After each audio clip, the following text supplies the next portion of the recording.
റോഡിലൂടെയാണാടാ cycle ഓടിക്കുന്നേ. ഒരു കൊലക്കേസ് കഴിഞ്ഞ് ഇറങ്ങിയുള്ളൂ, വെറുതെ എന്നെ വീണ്ടും ജയിലിൽ കയറ്റിക്കരുത്. ചേട്ടാ ഇന്നത്തെ കേരള അതെന്താ നാളെ കേരളം ഇല്ലേ? ശിക്ഷയുടെ കാലാവധി തീർന്നതാമോ? തീർന്നു. പക്ഷെ ഒരുത്തനെ തട്ടിയിട്ട് ഉടനെ തന്നെ തിരിച്ചു പോണം. 2 ഔൺസ് ദശമൂലം. അരിഷ്ടം കഴിക്കുന്നുണ്ട്. അപ്പൊ തല്ലു നടത്താൻ പോവുകയാ. ആരാ കക്ഷി?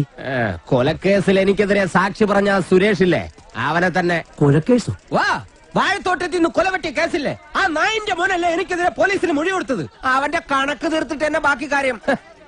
അരിഷ്ടം കുടിച്ച വകയിൽ ഇവിടെ കുറച്ച് കണക്ക് ബാക്കി. എന്തോ എങ്ങനെ? എടാ ഞാൻ ഇനി കുറച്ച് ധന്വന്തരി കുഴമ്പെടുത്ത് വെച്ചോ. ആടി കഴിഞ്ഞ് തിരിച്ചു വരുമ്പോ എനിക്കൊന്ന് പുരട്ടാനാ.